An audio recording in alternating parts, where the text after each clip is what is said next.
Glad to have you back. This is still FCT brief, and we're still discussing the control in the energy sector, especially in the distribution system and Dangote distribution model. Well, Peter Esele, I was trying to ask you, you heard what Mr. Tor said before we went on the break.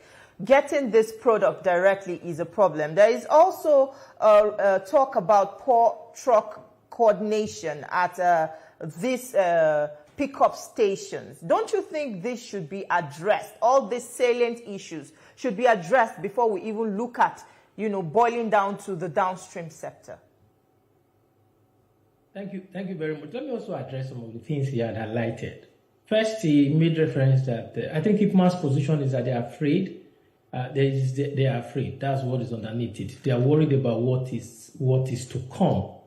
But we also need to ask ourselves, what Dangote is doing is not different from what NNPC have been doing. NNPC was a refiner, NNPC has a retail outlet, and NNPC was also into distribution.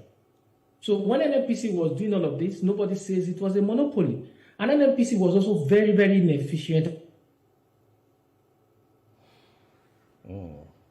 Yeah.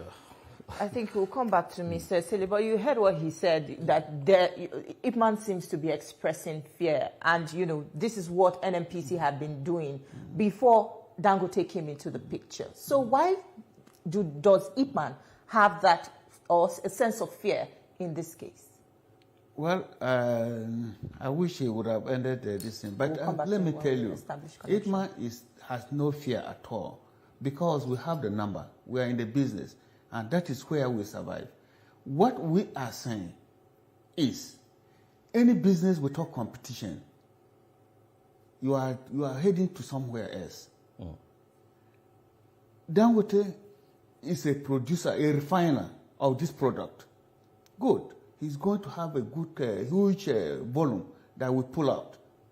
From there, the same Dangote, he has entered into distribution, bringing trucks. 4,000 trucks. Okay, we'll come back to you. Esele is let him just complete the thoughts he has there so that you can respond properly. Comrade, you're trying to express your thoughts. Now, what Dangote is going to do is what NNPC have been doing. So if we have these fears, why were these fears not there when NNPC was doing it? Because everybody, whether along the value chain, was supportive of NNPC's inefficiency. Now, there are worries about Dangote is coming with 4,000 trucks. Now, what are the fears about competition? Competition is there because, one, BOA is coming on stream. If BOA does not come on stream this year, BOA is going to come on stream next year. And then BOA too need to find how they too can also distribute their products. So what you are having now is not different from what we've had.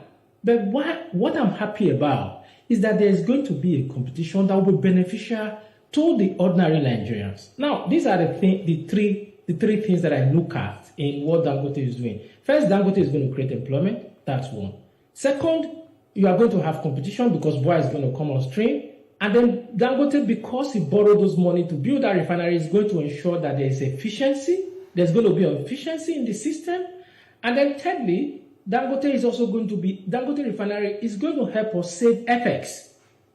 First, we cannot consume all the product coming out of that refinery, so Dangote is going to export. So when it does that export, what it does is that we are going to have FX from it, there's going to be less pressure. Now, IPMAN is complaining about, it's possible one man or one company runs the whole thing. Now, since Dangote came on board, there are still independent marketers who are importing products. So nobody is stopping them from importing product. And what Dangote is also doing is also for his survival of his company. Because I'm aware at those initial times, there was also some disagreement about people saying that they should have a right to import. And the federal government is not stopping anybody from importing. So when you go ahead to import, what you are doing is that you are also undermining Dangote's business. And not just undermining Dangote's business, you are also undermining the laws of the country. In PIA, Petroleum Industry Act, is very clear. Once you have a local refiner that can meet our daily consumption, there should be no liter of petrol being brought into this country. But you have people who are also violating that because they are bringing in product into this country. So this competition, there is competition, And I love what is happening. And if Dangote also go overboard, I have absolute confidence in the regulators to call Dangote to order. We must allow things to change. We must allow new innovation. We must allow, because no society grows by doing things the same way. So what Dangote is bringing to the fore is a new way of thinking. And if along the way it's not working the way we all think it should work for Nigerians, I think the government has the capacity and the capability to call Dangote to order. All right, Mr. Jim.